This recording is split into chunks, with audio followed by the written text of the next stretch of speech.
예.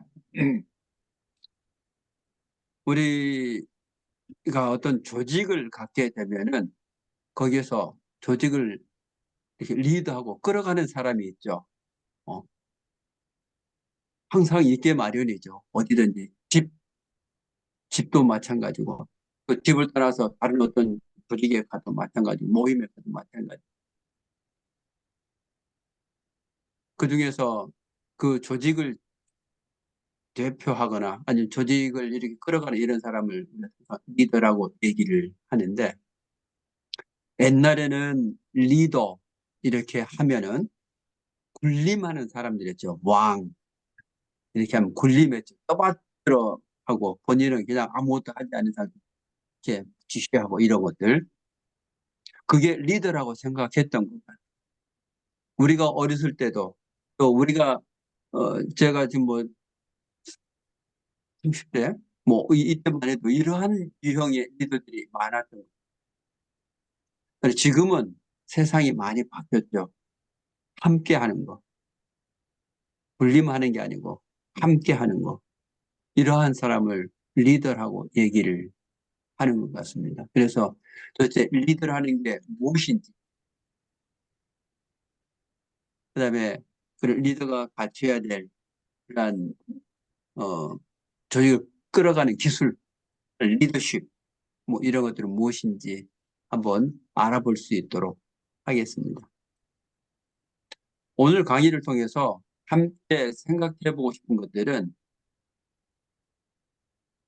하리병에서 나는 누구인가, 이 하리병에서 나의 위치하고 그 위치에 따른 역할, 이런 것들 한 번 정도 생각을 해볼 필요성이 있다고 생각합니다. 왜? 나는 누구인가에 대해서 생각한다는 것은 곧 정체성, 즉 하리병 속에서 나의 정체성을 찾는 거라고 보거든요.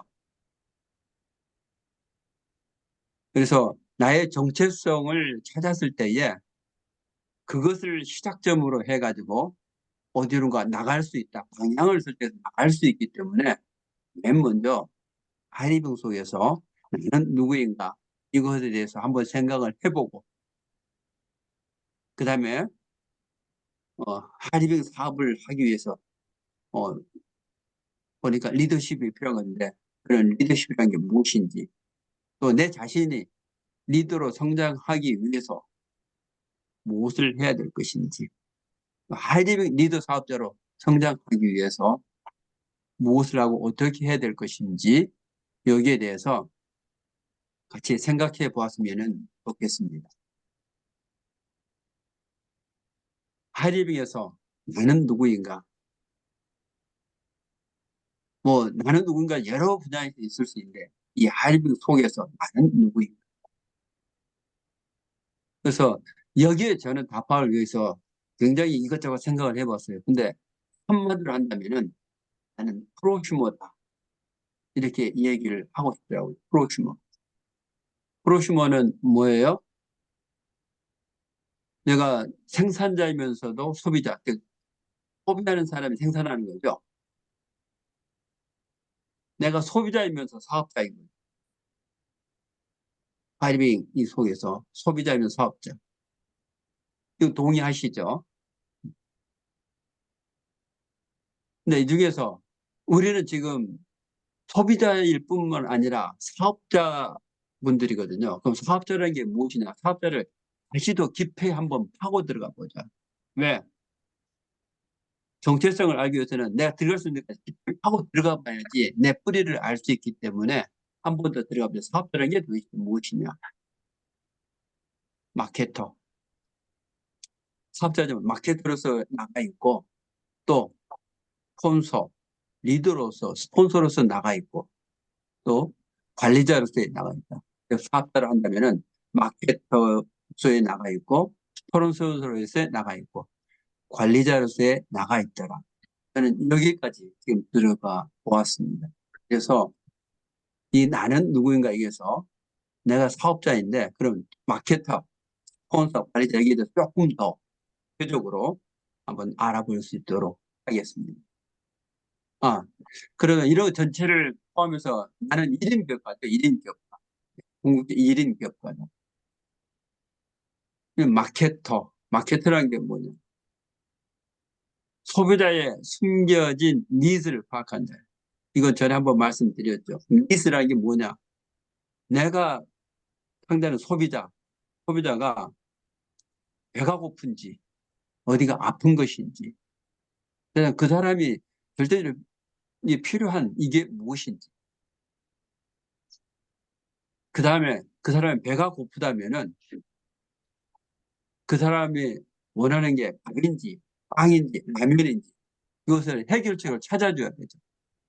아, 저 사람이 배고프다. 이렇게 하면은 그 사람의 상태를 봤을 때 밥을 줘야 될 것이니, 빵을 줘야 될 것이니, 라면을 줘야 될 것인지. 그걸 찾아가지고 대안을 제시를 해주는 거죠. 그래서 그 사람이 그것을 구매할 수 있도록, 즉, 수요로 전환한다는 게 그겁니다. 아, 배고파. 이렇게 했는데, 그래, 현재 지금 내가 하는데, 지금 밥 먹는 이런 밥 짓는 도구가 없어. 지금 당장 할 수 있는 건 빵은 살 수 있어. 이렇게 하면은 빵을 살 수 있도록 얘기해 주는 거. 그러면 그 사람은 빵을 사려고 하거든요. 그것을 수요로 전환한다고 얘기를 하는 거예요. 아프다. 그러면은 그 사람이 뭐 수술하고 약 먹고 이런 것들은 자기 하지만은 우리 같은 경우에는 건강기능식품으로 해가지고 관리를 하면은 아픈 것이 저희도 좋아질 수 있다. 이렇게 얘기할 수 있는 거죠. 권해주는 거죠. 그래서 그 사람이 필요한 것을 구매해서 자기를 관리할 수 있도록 해주는 거. 우리가 하는 것은 이렇게 수요로 전환해가지고, 즉, 우리 몰에서 물건을 구매할 수 있도록 이렇게 하면서 그 사람을 장기적으로 관리하는, 계속해서 평생 우리 몰에서 필요한 것을 살 수 있도록 관리하는 거. 그게 마케터죠. 마케터 역할이고요. 우리가 해야 될 일인 거죠. 사업자로서 이런 마케터의 역할이고, 또 하나는 스폰서라고 그랬죠. 스폰서가 하는 역할이 뭔가 하고 생각을 해봤어요.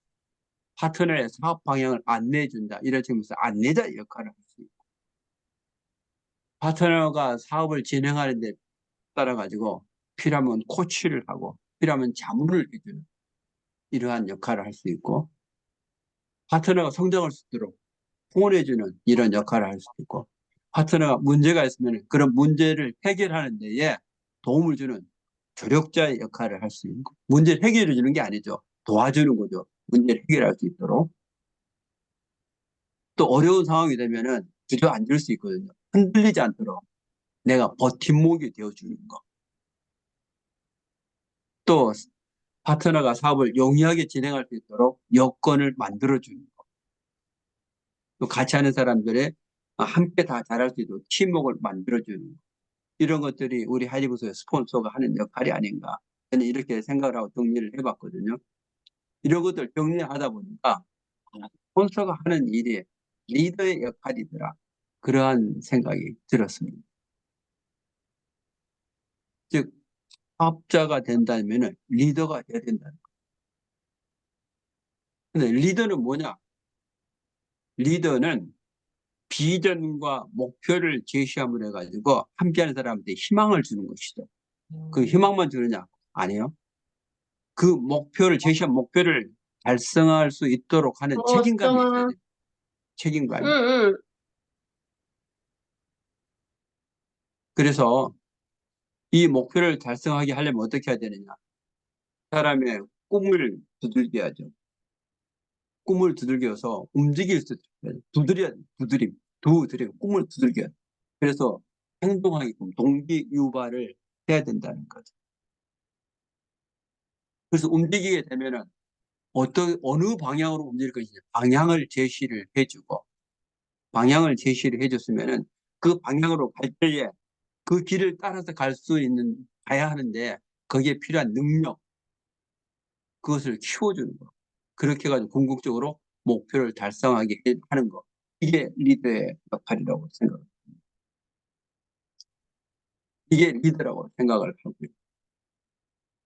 근데 두드리는데 그냥 내 혼자 두들기면 되느냐? 아니요. 줄탁동시에. 내 혼자 열심히 두들겨도 안 되죠. 병아리가 알을 깨고 나올 때에 병아리도 좋지만은 밖에서 암탉이 같이 쪼아줘야 돼요. 그래야 알이 깨져서 부화가 되기 때문에 이걸 줄탁동시라고 하잖아요. 상대의 꿈을 두들겨 가지고 일어나게 할 때에, 동기부여를 할 때에 이렇게 줄탁동시처럼 같이 이렇게 노력을 해야 된다는 거예요. 리더, 우리가 그냥 리더 이렇게 가지고 하는데 두산백과에 보니까 이렇게 돼요. 다른 사람을 이끌 수 있는 능력을 줍니다. 모두가 따라가게 하는 능력을 줍니다. 또 앞서 경험하거나 인식한 길을 가르쳐주는 지도 능력을 가진 사람, 이런 사람을 리더라고 이렇게 정의를 해놨더라고요.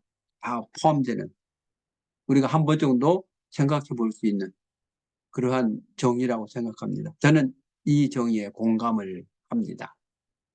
이끄는 능력도 있고 또 따라가게 하는 그런 능력도 있고, 앞서서 경험을 인식한 길을 가르치는 지도 능력, 이런 것들이 리더에게 필요하고 리더가 해야 될 역할이라고 생각합니다. 그래서 리더의 역할, 이것은 또 다른 측면에서 보면은 이러한 역할들이 다섯 가지로 크게 축약할 수 있습니다. 조직을 대표하는 조직 대표자, 전 지도자, 의사결정자, 관리자, 교육자, 이런 여러 가지 역할이 있거든요. 이건 학문적인 영역입니다. 책에 이렇게 나와 있는 거예요. 조직을 대표한다는 뭐냐? 조직을 대신하고 조직을 보호한다는 것까지 포함됩니다. 이 하얼빈의 조직은 뭐예요? 내 라인이죠. 내 파트너들. 그래서 나하고 내 파트너들이 함께하는 이것을 조직이라고 얘기하잖아요. 내가 내 파트너가 생기면 내 조직을 보호하는 조직 대표자가 되는 거죠. 그렇게 하면서 지도자로서는 내 파트너들에게 비전을 제시하고 또 그 비전을 달성할 수 있도록 목표를 제시해 주는 것. 또 그렇게 하면서 그 파트너들이 움직이게끔 동기유발을 하고 또 같이 이렇게 공감하면서 동질감이 형성해 나가면서 원하는 방향으로 갈 수 있도록 하는, 이게 지도자의 역할입니다. 의사결정자. 우리는 의사결정하는 것은 크게 많지 않은 것 같아요. 하이딩 속에서는. 관리자로서의 역할. 내가 하다 보면 파트너들이 생기고 그 파트너들을 관리하고 내 조직, 내 라인을 관리하는, 그렇게 하면서 조직을 효율적으로 운영할 수 있는 이런 것들은 처음에는 좀 약하지만은 내가 직급이 올라가면은 이러한 능력은 절대적으로 중요하게 됩니다. 교육자로서 역할, 직무 능력을 하면 내 파트너들 계속해서 교육시키는 거, 그게 교육자의 역할이죠.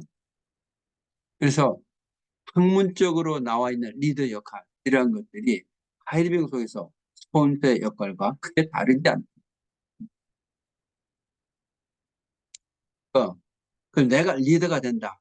즉 하이드베그 스폰서 리더가 된다면 리더가 갖춰야 할 역량들이 있습니다. 뭐냐? 리더는 끊임없이 변화되는 환경, 여기에 대응할 수 있도록 해야 됩니다.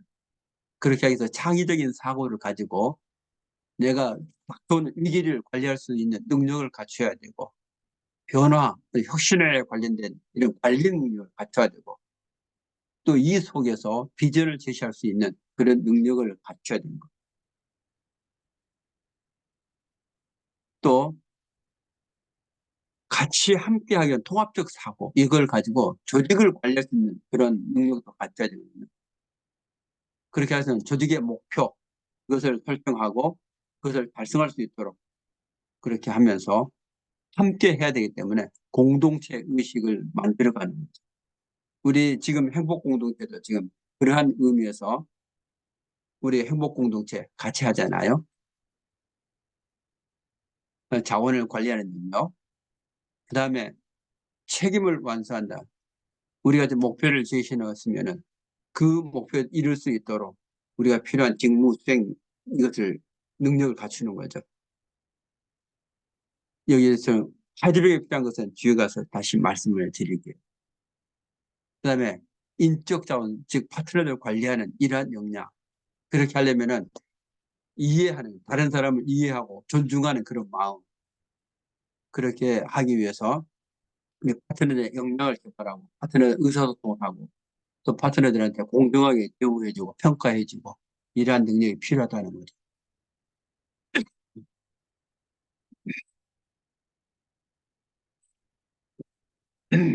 그다음에 이제 관리자의 역할이 있다고 그랬죠. 사업자로서 관리자의 역할.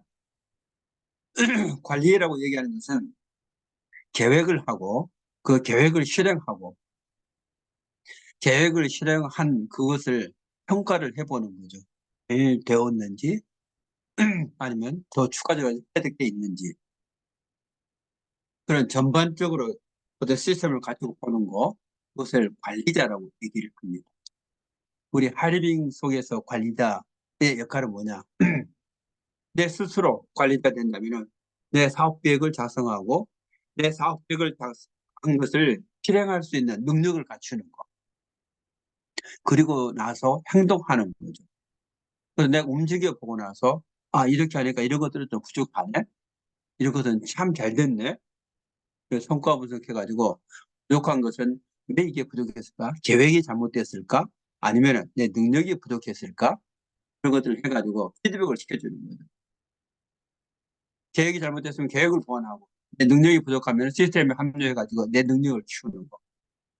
그것을 스스로 이렇게 관리하는 이것이 관리자의 역할입니다. 그래서 리더 역할, 관리자 역할을 같이 하는 거예요. 통상적으로 리더, 그다음에 관리자 이게 같다고 생각하는데 완전하게 개념적으로 좀 차이가 있습니다. 리더는 뭐냐? 앞에서 말씀드렸듯이 새로운 상황에 계속 부딪히면서 그 새로운 상황을 만들어가면서 거기에 따라 가지고 새로운 방을 혁신적으로 막 방향을 바꿔나가면서 목표를 지향하면서 바꿔나가는 거죠, 조직을. 그렇게 하다 보니까 오늘보다는 내일에 초점을 맞춰가지고 움직이게 됩니다. 반면에 관리자는 어떤 상황이 주어지면 그 상황 속에서 움직이려 하죠. 그렇다 보니까 수동적이에요. 그다음에 무엇을 확 바꾸려는 것보다 상황을 유지해 나가면서 관리를 하려고 하죠. 그래서 미래보다는 오늘의 초점을 맞춥니다. 현실의 초점을 맞춘다는 거예요. 리더는 미래를 향해서 가기 때문에 어려움이 있을 수밖에 없어요. 그러니까 사람을 움직이게 해야 되잖아. 동기유발을 시켜야 되잖아. 그렇게 하다 보니까 사람 마음에 불을 지피는 거죠. 그렇게 하면서 사람을 굉장히 중시합니다. 근데 관리자는 현 시스템을 그대로 유지하면서 사람을 관리하는 어떤 위기가 초래되지 않도록 하는 거죠. 그렇게 하다 보니까 체제나 기구를 굉장히 중시하게 됩니다. 리더는 미래를 향해서 가기 때문에 미래는 불확실하거든요. 그래서 계산된 리스크를 취하게 됩니다. 그러나 관리자는 어떤 위험 요소가 있으면 피하게 됩니다. 그래서 리더는 미래를 향해서 무엇을 할까 여기에 대해서 집중적으로 생각하는 반면에 관리자는 현실 속에서 어떻게 이 문제를 해결할 것인가 여기에 대해서 많은 생각을 하게 됩니다. 리더, 관리자 비슷한 것 같지만은 기본적으로 많이 다르다는 것을 제가 설명드린 이것을 가지고 느끼실 수 있을 겁니다. 우리는 하이리빙 속에서는 나는 리더이면서 관리자 두 가지 역할을 하이리빙은 다 해야 됩니다. 왜? 내가 1인 기업가이기 때문에 1인 기업가가 아니고 내가 회사를 차려서 큰 기업을 하게 되면 분리되겠지만은 하이리빙은 1인 기업가이기 때문에 내가 리더도 하고 관리자도 하고 두 가지를 다 같이 해야 됩니다. 자, 하이리빙 사업장에 요구되는 능력 이것 제가 정리를 해보니까 가장 큰 것은 사업에 사업 능력이 있어야 되고 그다음에 조직을 관리하는 리더십의 능력이 하더라고요. 사업 능력이라고 얘기하는 것은 우리 쇼핑몰을 알리고 사업 설명하고 제품 전달해서 회원 확보하고 또 매출을 일어나게 하는 것. 이게 사업 능력이죠. 그럼 리더십은 뭐냐? 내가 확보한 회원들을 관리하는 것. 즉 교육하고 후원하고 상담하고 이런 것들이 다 회원 관리하는 거고. 또 조직 관리는 기존 목표를 세우시면서 또 시스템 운영하는 거 이런 것들이 조직관 다 필요하잖아요. 그래서 요구된 능력이 사업 능력도 필요하고 일의 능력도 필요합니다. 근데 지금까지 아직까지는 즉 우리 지금 여기 유니온 그룹은 리더십에 대해서 굉장히 강조하고 이것을 교육을 하지만은 다른 그룹은 리더십에 대해서 크게 신경을 안 쓰는 것 같더라고요. 그게 좀 안타까웠어요. 그러나 이것은 굉장히 중요합니다. 그래서 마케터로서나 리더로서의 나 어디에 주안을 둘 것인가 여기에 대해서 존 밀턴 포 같은 위대한 네트워커 여기에 대해서 얘기를 하는데 굉장히 공감되는 부분이 있어가지고 여러분께 다시 말씀을 드리려고 합니다. 사업을 크게 보는 사람은 장기적인 문제에 관심을 집중합니다. 미래를 멀리 보는 거예요. 제품 판매와 후원 방법에 주안을 두면 결과는 빨리 나올 수 있다.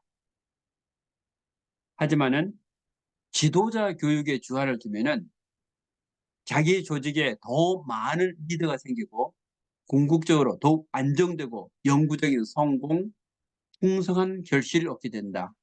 하고 써놨더라고요. 굉장히 저는 그, 말에 공감을 합니다. 우리가 정말 두고두고 계속 곰씹으면서 생각해야 될 그런 부분이라 아닌가 저는 그런 생각이 들더라고요. 그래서 한번 제가 생각을 해봤어요. 헬빙 이 사업하는 여기에 따라 멀리 보고 장기적으로 들여다볼 것인가. 판매, 그 다음에 뭐 이렇게 아주 곧바로 이렇게 효과가 나올 수 있도록 하는 거. 이것은 처음 사업을 시작하시는 분은 당연하게 현장에서 활동을 하면서 제품을 알리고 또 후원하는 이런 분야에 많은 시간을 할당해야 되고 내 노력 중에서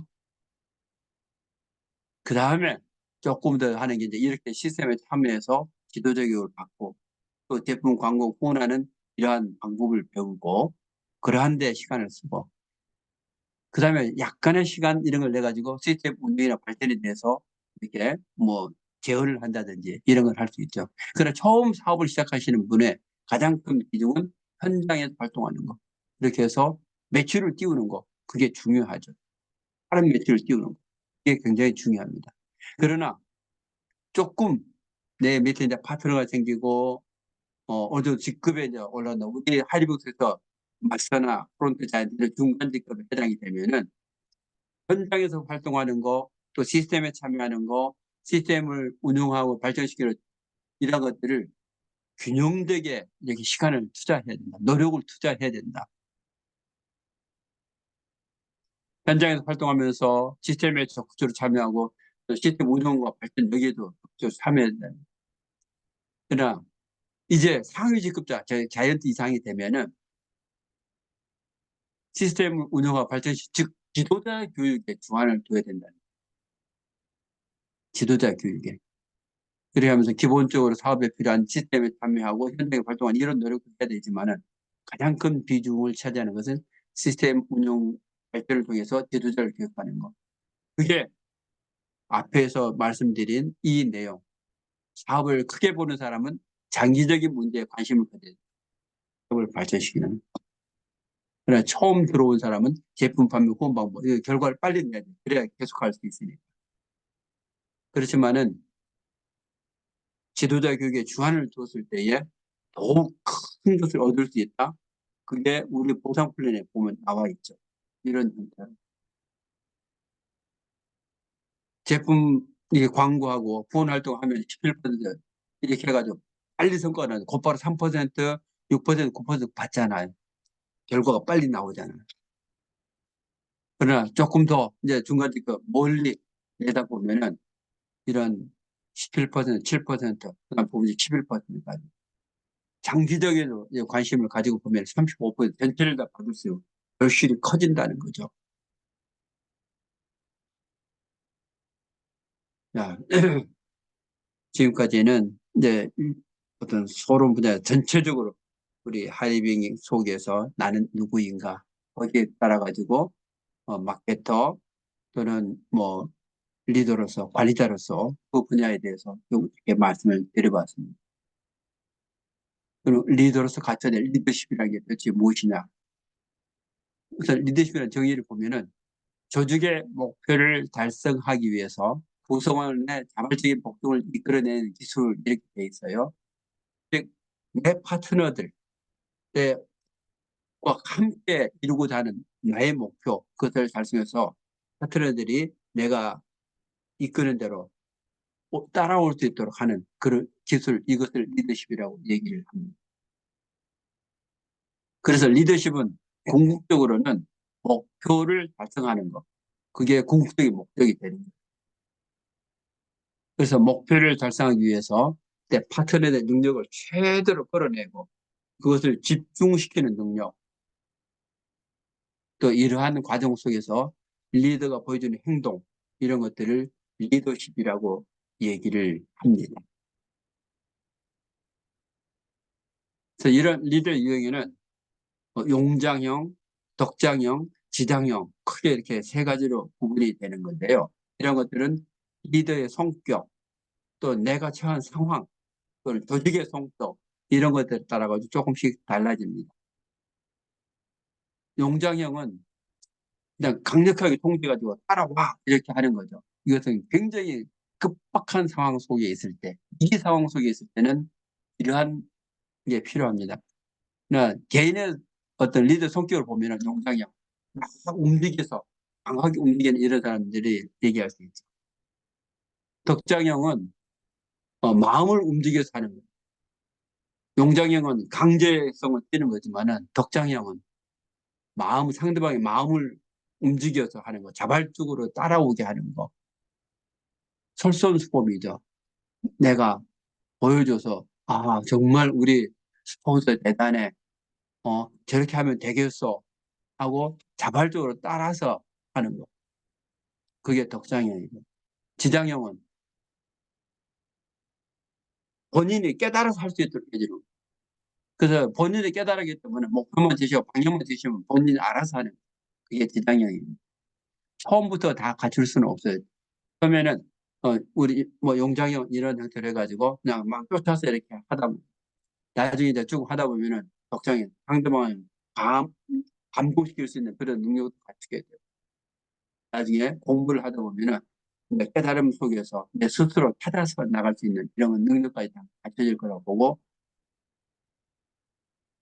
특성에 따라 가지고 이렇게 구분될 수 있지만은 내 안에 이러한 것들이 다 갖추어지는 거죠. 그래서 어 이러한 것이 구분되어 있지만은 가장 주된 자기의 성향이 있어요. 자기 성향에 맞춰가지고 리더십을 개발하는 게 필요합니다.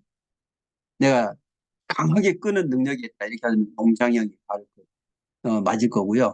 덕장형, 남을 감화시키는 능력이 뛰어나다 보면은 덕장형이 맞을 거고요. 이론적으로 막 이렇게 해가지고 머리를 써서 하는 이런 것들 지장형이 맞아요. 내가 지장형이라서 용장형, 덕장형 이런 게 없어지는 게 아니고 같이 포함해서 갖춰야 된다는 거예요. 내가 덕장형이라 할지라도 지장형과 어떤 어, 용장형 이런 걸 다 같이 겸비해야 된다. 그러나 전체들 마지막의 모습은 항상 깔고 있어 이렇게 물과 같은 리더십 이것을 갖추는 게 저는 어, 굉장히 하지병 속에서 필요하다 그렇게 느꼈습니다. 이 물과 같은 리더십은 정준석 씨의 프로슈먼 마케팅에 있더라고요. 굉장히 공감하는 그런 부분입니다. 유연성을 가져야 된다는 거예요. 상황에 따라서 요구된 리더십이 전부 달라질 수 있는데 우리 물은 어때요? 수무상형 이렇게 있잖아요. 동그란 용기에 닿으면 동그란 모습이 되고 사각된 모습 용기에 닿으면 물은 사각형의 모양을 띠게 되는 거죠. 모양은 달라지지만은 기본은 같죠. 그래서 기본에 충실하고 법칙과 시스템을 준수한데 그런 모양에 구애받지 않는 유연성을 갖는 이런 리더십. 이게 물과 같은 리더십이라 생각합니다. 저는 이 이야기에 굉장히 공감을 하고요. 물과 같은 리더십에서 필요한 건 겸손입니다. 물은 낮은 곳으로 계속 흘러가죠. 궁극적으로 바다로 다 모여드는데 바다는 모든 물을 다 붓는 거죠. 우리가 산에 들어가 개울을 흐르는 것을 쭉 생각해 보세요. 저저저 개울물이 그 개울물이 모아서 강이 되는 거고 이걸 다 받아서 호수가 되고 그다음 바다로 가잖아요. 근데 개울물을 들여다 보면은 웅덩이가 있죠. 웅덩이. 그 웅덩이에는 뱅갈뱅갈 돌면서 나중에 다시 흘러내리는데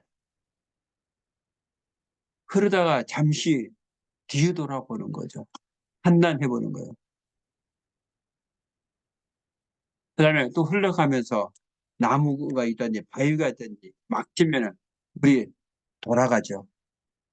이런 여유를 갖는 거. 리더십에서는 유연성을 갖되 나 자신을 낙해해서 겸손한 마음. 그러면서도 잠깐 뒤돌아보면서 판단하는 이러한 마음.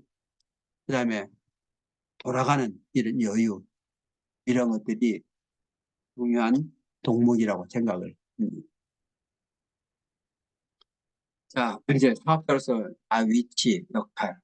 이게 나는 스폰서를 기준으로 보면은 스폰서에게 파트너죠.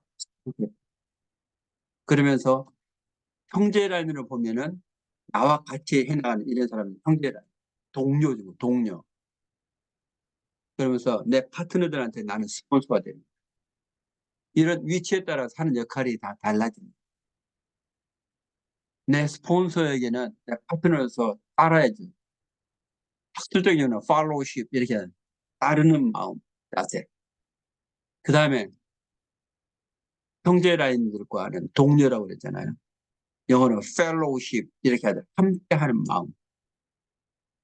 또 파트너들한테는 스폰서들은 리더십, 이끄는 마음, 역할 이런 것들을 단 하나지만은 다 하게 돼요. 스폰서한테는 내가 따라가는 마음, 함께 하는 것. 이런 역할들이 다 함께 해야 된다는 거죠. 이런 리더십은 앞에서 잠깐 말씀드렸지만 처음 시작하는 사람은 현장에서 뛰기 때문에 대면적 리더라고 얘기를 합니다. 그다음에 조금 이제 그런 것들을 갖추고 나서 조금 성장하면은 관리적 리더라고 얘기를 합니다. 그래서 조직을 관리할 수 있는 그런 역량이 더 많이 필요해진 거예요. 그렇다고 해서 현장을 무시하는 게 아니라는 거예요. 현장에도 그만큼 많은 비중을 가지고 노력을 해야 되고. 그러나 조금 더 하면은 이제 전략적 리더라고 얘기하는데 이런 사람들은 조직 전체, 현장까지 다 하면서 방향을 제시하는 정책 발전, 여기에 많은 노력을 하는 사람들이 전략적 리더입니다. 여기 계신 모든 분들이 처음에는 다 대면적 리더, 현장에서 뛰지만은 리더가 되고, 그다음에 조금 더 시간이 지나면 전략적 리더로 성장해 나가는 이것을 학문적으로 리더십 위기라고 얘기를 하거든요. 이렇게 리더는 성장해 가는 겁니다. 네. 자, 리더는 앞에서 말씀드렸잖아요. 목표, 비전과 목표를 주면 희망을 갖고, 목표를 달성해 책임감이 있다. 그러면서 꿈을 두들겨서 동기유발을 한다고 했잖아요. 동기유발. 그럼 어떻게 하면 동기유발을 할 수 있는가?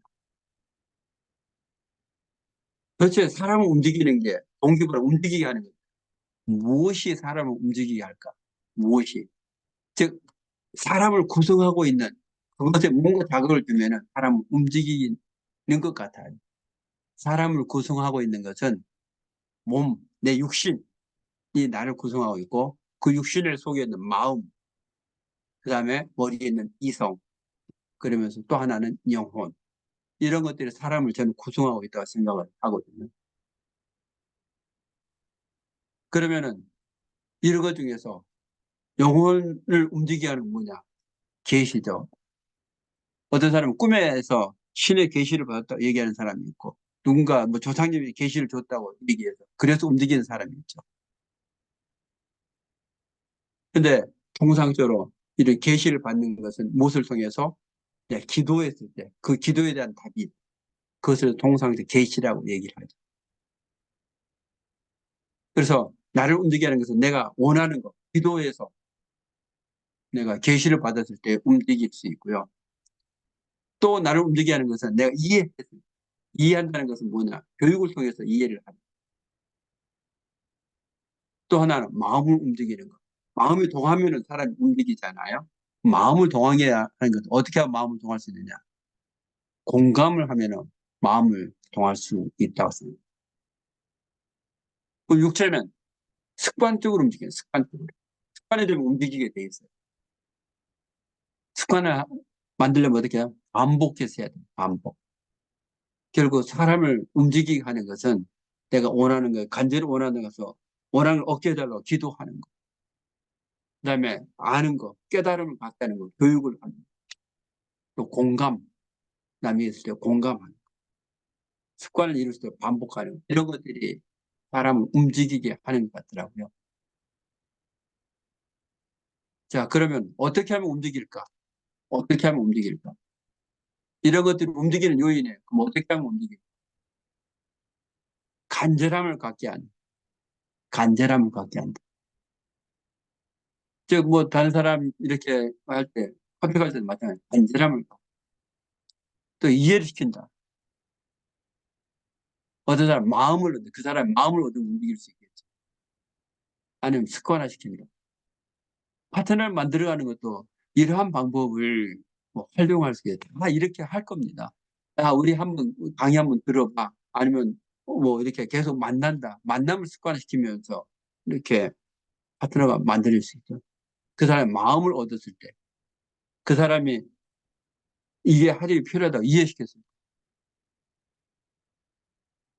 그 사람이 필요한 것을 가질 수 있다는 것을 여기서 얻을 수 있다는 것을 얘기해주는 간절함을 갖게 하는. 그러면 사람이 움직일 수 있는 거. 근데 이렇게 움직이게 할 때에 부정적인 에너지를 가지고 움직이게 하는 방법이 있고 긍정적인 에너지를 가지고 움직이게 하는 방법이 있습니다. 근데 큰 힘은 어디서 나오느냐? 부정적인 에너지보다는 긍정적인 에너지에서 나온다는 거예요. 강요하면 돼. 부정적 에너지라는 게 뭐예요? 야, 그런 것도 못하고 수치심을 준다든지, 죄책감을 갖게 하든지, 어? 뭐, 너 이거 안 하면 뭐 혼내줄 거야. 두려움을 갖게 하든지. 그러면 억지로 하는 거기 때문에 큰 효과가 안 나는 거죠. 그러나 그 사람의 어떤 자긍심을 불러일으키고, 자발적으로 움직이게 하고, 깨달아서 움직이게 하고, 그다음 이런 것들을 통해서 자발적으로 행동하게 하는 그런 것들이 긍정적인 에너지. 그래서 사람을 움직일 때에 부정적인 이런 부분, 이런 것들은 가급적이면 빼고, 가급적이면 긍정적인 에너지 부분, 이것을 이용해서 움직이게 합니다. 그렇게 하면은, 어, 그 사람을 움직이게 하는 게 더 용이하지 않겠는가. 그래서 과거에는 뭐 농경시대, 산업시대 뭐 이때하고는 달리 그때는 지시하는 게 많았어요. 그러나 지금은 달라졌어요. 지시보다는 지원하는 거. 옛날에는 군림하는 거. 이걸 리더라고 했는데 군림보다는 함께하는 거, 봉사해 주는 거. 옛날에는 리더 중심으로 움직이는데 지금은 시, 함께하는 사람들, 멤버 중심으로 움직이잖아요. 그래서 옛날에 리더십이 기법 위주였어요. 근데 지금은 원칙 위주입니다. 워낙 다양하기 때문에. 그다음에 전에는 물질적으로 배고파 그럼 먹을 것 주면서 그러면 움직였어요. 근데 지금은 아니죠. 그게 기본적인 했을 때니까 정신적인 것, 영적인 동기를 부여하는 것 이런 분야로 바뀐다는 거죠. 옛날에는 만족하면 됐어요. 근데 지금 만족하기는 안 돼요. 감동을 줘야 돼요. 옛날에는 싸워 이기려고 했어요. 근데 지금은 안 해. 윈윈 같이 공생하는 거. 옛날에 추종자의 리더였다면 지금은 리더의 리더가 돼요. 각자가 전부 리더이기 때문에 그 리더의 리더가 돼요. 옛날 한 사람이 리더인데 이제는 전원의 그래서 리더십이 이게 많이 바뀌어가고 있어요. 제가 처음 배울 때는 다 옛날 형태의 리더십이었는데 중간에 계속 이런 형태로 바뀌어 온 거죠. 지금은 대세를 이루고 있는 게 우측에 있는 파란색으로 된 이 부분이 리더십 모델이에요. 주된 그런 모델입니다. 그래서 쭉 성장해 나가는 것도 이게 비슷한 거죠. 변천해 나가는 거. 내 자신을 리더로 성장해 나간 이런 과정 속에서 다 이런 변화된 모습 속에 일어나는데 여기서 가장 큰 것은 내 그릇의 크기를 키우는 거죠. 이게 그릇의 크기라는 것은 리더로서의 덕목을 쌓아가는 그것을 키워 나가는 과정. 이게 리더 성장에 대한 과정인데요. 리더의 덕목 이 자체는 크게 변하지를 않은 거예요. 손자병법 이렇게 하면은 기원전이거든요. 그때의 리더 덕목이 지신인용엄이었습니다.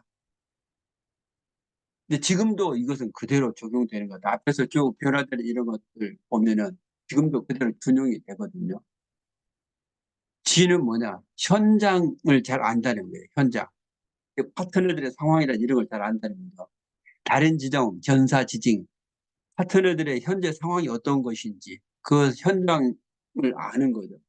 그 지라고 얘기를 합니다. 그게 리더의 덕목이거든요. 신이 대신에 상불사친, 친하다고 해서 상을 주는 게 아니고 벌불, 귀하다고 해서 벌을 안 주는 게 아니다. 상벌은 공정해야 된다. 즉 사람을 인관계를 할 때는 공정하게 해야 된다. 파트너들을 할 때 편애해서는 안 된다는 거예요. 인의 지인, 기갈, 동인, 노고 다른 사람이 기갈 뭐 배가 아직은 목이 마른지 아니면 배가 고픈지 이런 것들을 알고 다른 사람과 그러한 고통, 동고동락하는 이런 것들을 같이 해야 된다. 리더는 내 파트너들과 동고동락이나 아픔을 같이 하고 고통을 같이 해야 된다. 그런 마음을 가져야 된다는 거죠. 용, 견기, 즉발, 우적, 즉투. 기회가 있으면은 곧바로 그 기회를 잡아가지고 움직이는 거죠. 그 나가다 보면 기회를 잡고 움직이다 보면은 앞에 장애물들이 많이 있어요. 그 장애물들을 깨부시고 나갈 수 있는 그런 용기가 있어야 된다. 사업하는데 사립 사업 기회가 주어져서 곧바로 잡고 하다 보니까 뭐 장애물들 나 그거 잘 몰라. 아니 사람 뭐 이거 어때? 그러한 장애물들이 있는데 그런 것들은 깨뜨려 나가고 내가 부족하면 채우면 되는 거고 부딪혀 본다는 거죠. 그게 용이에요. 위험, 군정, 정제, 호령, 여일. 우리가 지금 시스템을 맞춰가지고 일사분란하게 움직일 수 같이 팀으로서 움직여지는 혼자 하기 힘드니까 제도를 만들어 같이 해나가는 거. 우리는 그걸 시스템이라고 얘기하잖아. 즉 우리가 지금 해나가는 이런 것들이 옛날 기원전부터 리더의 덕목 속에 들어와 있어. 손자병법이 그때 쓰여졌거든요. 이신인용엄. 이것은 어디에도 적용될 수 있습니다. 그 다음에 리더십에서 제가 보았던 게 이 읽었던 책 중에서 The Great Wing, 위대한 비행, 루이스의 타타글리아가 쓴 책인데요. 꼬마 기러기 고모가 그랜드 구스로 성장하면서 겪는 자기 발견과 변화에 대한 이야기. 그리고 이게 뭐냐? 리더로서 성장하는 과정을 이런 꼬마 기러기를 통해 가지고 예화를 통해 가지고 보여준 책이라고 저는 생각을 합니다. 그래서 리더로 성장해 가는 이런 과정을 보면은 맨 먼저 해야 되는 게 자기 자신을 발견하는 거예요. 내가 있는 그대로 나 자신을 받아들이는 것. 그것을 수용이라고 얘기하잖아요. 그렇게 하면서 장점은 겸손하게, 단점은 타인의 도움을 받아서 극복할 수 있는 용기를 갖는 거예요. 그러면서 자기 자신을 사랑하는 마음을 갖는 거예요. 그게 가장 우선이라고 해요. 리더로 성장하는 거 할 때 가장 기본은 자기 발견인데 자기 자신을 사랑하는 거. 있는 그대로 받아들이는 거. 이게 시작점이죠. 그 다음에 두 번째는 신뢰. 자기 자신에 대한 믿음이 약해지면은 그냥 주저앉습니다. 내가 내 자신을 못 믿으니까 도전을 못하고 어려운 상황이 오면은 그냥 주저앉아버리는, 추락하는 거예요. 내가 함께 할 내가 의지만 있다면은 주위에 있는 사람들이 도와준다는 겁니다. 이게 신뢰입니다. 신뢰. 아, 내가 하다 보면 내 주위에 있는 사람들이 나를 도와줄 거야. 그런 믿음을 갖는 거. 그게 리더로 성장 과정이고요. 위기 관리. 내 혼자 하기 어려우니까 내가 끝까지 가기 위해서는 함께 해야 된다. 우리가 같이 해야 된다. 그래서 리더로서의 역할은 끝까지 해내야 된다는 거죠. 끝까지. 내가 끝까지 간다는 거예요. 포기하지 않고 간다는 거. 그다음에 상대를 배려하는 거.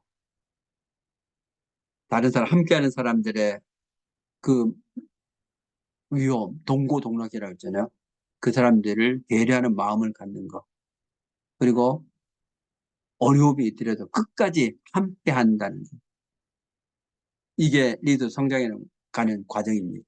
다 이런 과정들을 겪었을 거예요. 그러나 이런 과정이 반복되면서 계속 리더로서, 큰 리더로서 성장해 가는 거죠. 저 같은 경우에는 생도 생활 때에, 뭐, 리더로서 이제 그 전에도 있었겠지만, 생도 생활 때 기반을 잡고 딱. 그래서 생도 생활을 하면서 가치 정립, 그 다음에 나 자신의 변화가 시작됐다고 생각. 1학년 때는 나 자신을 관리하는 거예요.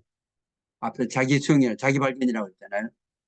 나의 현주소를 파악하는 거. 나 자신을 관리할 수 있는 능력을 갖추는 거고, 2학년이 됐을 때는 2명에서 3명을 지도할 수 있는 그런 기회를 갖고 지도하는 능력을 배우게 되고, 3학년이 됐을 때는 한 10명 정도 지도하는 방법을 배우는 거예요. 그래서 내 4학년들이 하는 것을 보좌하면서 배우는 거.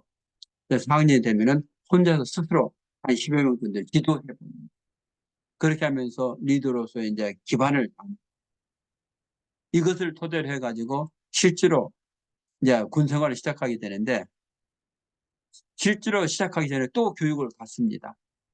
그래서 그 교육을 받고 나서 소대장, 저 같은 경우는 우리 소대원이 한 100명 정도 됐어요. 이 사람들을 이제 리더해 나가는 거예요. 소대장이 끝나고 나니까 또 한 6개월 정도 교육을 받고 중대장이 됐는데 우리 중대원들이 한 250명이 됐어요. 250명을 관리를 했어요. 그 다음에 이제 또 이제 한 1년 정도 공부하고 나서 대대장 나갔는데 부하가 500명 정도 됐어요. 이렇게 점진적으로 커가는 겁니다. 그래, 커가는 그런 과정 속에서 끊임없이 교육을 받는 거예요. 끊임없이. 한 번 교육받고 끝나는 게 아니고 더 큰 리더로 성장하기 위해서 또 공부하고 또 적용시켜보고 또 공부하고 적용시켜보고 그러면서 커간다는 거죠. 그러면은 그때 뭐 필요에 따라 가지고 공부하느냐? 아니요. 매년 2박 3일 정도는 이 집체 교육을 합니다. 리더십 교육을 하거든요. 그래도 완전하게 리더 성장했다고 얘기하기가 어렵습니다. 계속 리더는 끊임없이 노력하는 그런 과정이라고. 앞에서 말씀드렸듯이 이제 리더로 성장하는 이런 과정을 계속해서 반복해서 하는 것은 어느 시각에 따라 조금씩 차이가 있기 때문에 그런 거거든요. 비슷비슷하지만은 계속 반복한 이 내용 속에서 자기 생각을 정리할 수 있기 때문에 반복해서 계속 말씀을 드려요. 비슷비슷하게 계속 반복돼요. 리더로 성장하는 과정이 그렇다는 거예요. 이건 Great Wing, 아까 말씀드렸던 꼬마 기러기가 리더 성장하는 그런 것을 크게 이제 과정 속에서 내용을 정리한 겁니다. 자존심, 자기를 발견한다고 그랬잖아요. 맨 먼저 해야 될 게 자기 자신을 믿으라고 그랬죠. 그리고 있는 그대로 자기 자신을 수용하라고 그랬죠. 그러면서 자기 자신을 과대평가하거나 또는 과소평가하지 말고 정직해야 된다. 있는 그대로 받아야 된다. 그러면서 자신만의 장점, 이것을 발견하고 그래서 맨 먼저 자기를 발견할 때, 자기 자신을 발견할 때에 정직하고 겸손하고 용기 있는 거. 이게 가장 중요한 가치다라고 책에 있는데 공감하는 그런 부분입니다. 그 다음에 자신과 남에 대한 신뢰성. 이게 다음 성장 단계라고 그랬잖아요. 내가 내 스스로 관리할 수 있다면 그다음부터는 이제 함께하는 사람들. 이 사람들하고 같이 이제 커가는 거. 그게 이제 집단과 일체감을 형성하는 거. 그 리더로 성장하는 그런 과정이죠. 그러면은 나 개인, 그 다음에는 이제 집단. 집단과 함께할 때는 내가 리더로서 내 파트너들이 어떠한 모습이 있는지 보라고 그랬잖아. 어려움이 있는지, 잘 나가고 있는지, 강점이 뭔지, 단점은 무엇인지, 그런 것들을, 그 다음에 무슨 활동을 하고 있는지 끊임없이 파악하는 거죠. 그러면서 어떤 어려움이 있으면 그 사람 도와줘가지고 그 사람 떨어지지 않도록 해주는, 그게 야구하는 새가 있다면 위대한 날개 모양을 유지시키면서 그를 끌어올리는 역할을 해야 됩니다. 정말 어렵고 이렇게 가지고 나 이 사업 못하겠으니 한다면은 나도 하지만은 함께하는 이러한 사람들 같이 잘할 수 있어 잘할 수 있어 하면서 이렇게 격려해 주는 거, 그게 혼자 하는 것보다 같이 하면서 그 사람한테 큰 힘을 줄 수 있는.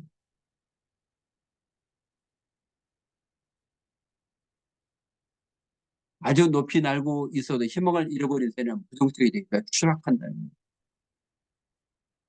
내가 하리브 속에서 많은 직급해가지고 중간 직급 한 고급비까지 봤어도 나중에 부정적인 이런 생각을 하게 되면 순간적으로 떨어지게 됩니다. 그래서 내가 리더로 돼 있더라도 리더 부정적 생각을 가지면 안 된다. 리더가 부정적 생각을 하면 그 조직은 곧바로 무너지게 추락하게 됩니다. 그다음에 위기 극복 단계. 항상 움직이다 보면 위기가 있잖아. 위기를 극복하려면 함께 해야 된다는 거예요. 우리가 함께 해야 돼. 그다음 내 무리, 내 조직만 가지고 안 되면은 또 다른 무리하고 함께 해가지고 그 무리와 무리가 합해줌을 해가지고 더 큰 힘을 낼 수 있는 거죠. 그래서 정말 큰 위험이 있을 때 그때는 같이 하는 거예요. 우리도 마찬가지. 지금 여기서 균형 그룹이 있는데 도대체 우리가 해가지고 독자적으로 살아남을 수 없다면 다른 무리들을 합해질 수 있는 거죠. 내가 혼자 스스로 살아남을 수 있는 그런 힘을 갖출 때 도저히 안 된다면은 또 다른 무리하고 해서 그 무리의 도움을 받는 거예요. 그게 위기 극복입니다. 그래서 위기 속에 선두세 맨 앞에 큰 리더죠. 그 사람들 절대 주저해서는 안 된다. 나는 하겠다. 나는 해야만 한다. 바로 내가 해야 된다. 그게 리더의 마음 자세입니다. 위기가 있을 때는 이런 마음 자세가 굉장히 중요하고 그게 곧 조직이 함께 살아남는 방법이죠.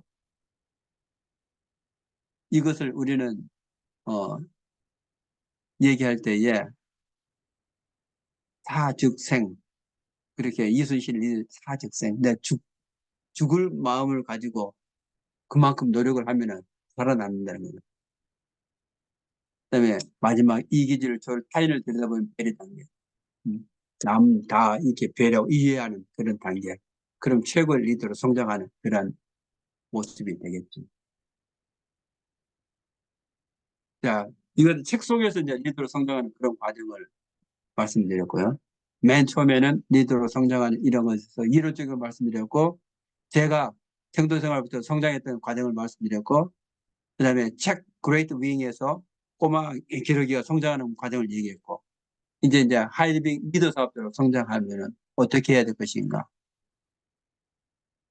비슷한 내용들이 계속 반복될 거예요. 맨 먼저 가치를 정립해야 됩니다. 내가 왜 하이리빙 사업을 하는지, 꿈과 목표를 분명히 해야 되고, 내가 어디를 향해 나갈 것인지 비전을 세워야 되고, 무엇을 신념으로 삼을지 핵심 가치를 정립해야 된다. 이게 나 자신을 찾는데 나 자신을 정직해야 되는데 그 정직한 게 뭐냐? 이 가치를 정립하는 거예요. 그러면서 정직한 모습으로 나 자신을 변화시켜야 된다. 자기에 대한 믿음 있는 그대로 수용하고 그렇게 함으로 해서 자기 자신이 정립되기 때문에 이제 성장하는 것만 남아있죠. 성장하는 것. 내 자신에 대해서 딱 정립이 되고 나면 그 다음에 이제 파트너의 성장에 집중을 하는 거예요. 파트너 성장에 집중한다는 것은 뭘 얘기하느냐? 스폰서하고 파트너의 목표를 통합시키는 거예요. 나는 스폰서의 목표하고 통합시키고 또 나의 목표는 파트너의 목표하고 통합시켜야 돼요. 그래야 같이 움직이면서 통합된 힘을 발휘할 수 있는. 그렇게 하면서 파트너의 약점보다는 장점을 강화한다. 하리빙 속에서는 절대 부정적인 얘기 하지 마라. 저는 그 말이 굉장히 공감했었거든요. 굉장히 좋은 문화라고 생각을 했었고 리더로 성장하는 그런 과정 속에서 이것은 정말 중요합니다. 약점보다는 강점을 강화시키는 것. 그러면서 파트너하고 협력해서 문제를 같이 해결해 나가는. 대신에 하리빙 사업자로 성장하는 데에서는 반드시 네트워크의 중심에 내가 있어야 된다는 거예요. 네트워크 중심에 있다는 건 뭘 얘기하느냐? 사업에 필요한 다양한 정보, 지식 이런 것을 얻는 것을 얘기하죠. 내가 얻었던 것을 내 파트너를 공유합니다. 오늘 지금 행복 공동체 이 강의에 들어오는 것도 내가 네트워크 중심에 있는 거예요. 내가 이 네트워크 중심에 빠져나가 있으면은 정보가 차단돼 버리거든요. 신경망이 통하지 않습니다. 그러면 내 파트너한테 줄 게 없어요. 이런 네트워크 중심에 있다. 모든 정보를 받을 수 있는, 지식을 받을 수 있는 그곳에 있어야 된다는 거예요. 그다음에 노력을 조직화해서 성과를 내도록 시스템을 발전시켜야 됩니다. 지금 이것은 지금 상위자 직급자들이 지금 하고 있는데요. 그러나 아까도 말씀드렸잖아요. 막 사업을 시작하신 분도 필요에 따라서는 시스템 운영에 대해서 제언을 할 수 있고 중간 직급자가 되면은 같이 머리를 맞대고 같이 고민하면서 시스템을 발전시켜야 됩니다. 그게 큰 리더 사업자로 성장하는 그런 절차고 과정입니다. 제가 봤을 때에 정말 담금질 과정이 없는 새는 무르고 쉽게 망가지잖아요. 리더로 성장하는데 어려움이 없으면은 나중에 큰 리더가 또 가기 어렵고 또 간다 할지라도 무너질 수가 있습니다. 저는 하이딩 들어와가지고 큰 사업자들이 그냥 무너져가지고 떠나는 그런 모습을 보고 참 안타까운 그런 마음이 들더라고요. 사람들이 하지만 이 속에서 리더였던가? 그런 생각이 들거든요. 정말 진정한 리더를 하면 무너지면 안 돼요. 그래서 여기 계신 모든 분들은 나는 아이리빙 사업자의 리더다. 이런 생각을 가지고 끊임없이 당군질 하면서 강한 리더로 커주시기를 기대하면서 그럴 거라고 믿습니다. 마무리하겠습니다. 아이리빙 사업은 제가 봤을 때에 자기 그릇 크기만큼 성장하는 것 같아요. 그릇 크기를 키우는 것은 자기만의 가치를 정립하고 자기의 모습, 정직한 모습 있는 그대로 받아들이면서 자기가 성장할 수 있는 준비를 하고 자기 자신을 성장시키면서 함께 파트너를 성장하고 끊임없이 스폰서와 그다음 파트너를 연결시키는 그런 네트워크 중심 속에서 정보를 공유하고 신경망이 통할 수 있도록 해주고 그렇게 하면서 시스템을 발전시키면서 본인이 그렇게 노력하는 과정 속에서 아니면 큰 리더 사업자로 성장하리라고 생각합니다. 그래서 자기 자신에 대해서 믿음을 갖고 자기 자신에게 투자를 해야 된다. 하이빙 사업자, 사업은 투자를 하는데 가장 큰 자산은 자기 자신이기 때문에 그렇습니다. 리더십 공부에 투자하는 것도 자기 자신에게 투자하는 거잖아요. 그 다음에 혼자보다는 분명히 같이 하면 쉬운 것 같아요. 우리 행복공동체 여기 계신 모든 분들 혼자는 약하지만 같이 하니까 우리 유니온그룹 튼튼하잖아요. 그래서 여러분들이 꿈꾸는 거, 목표하는 거 우리 같이 노력해서 같이 달성했으면 좋겠습니다. 오늘 강의 여기서 마치겠습니다. 청취해 주셔서 감사합니다.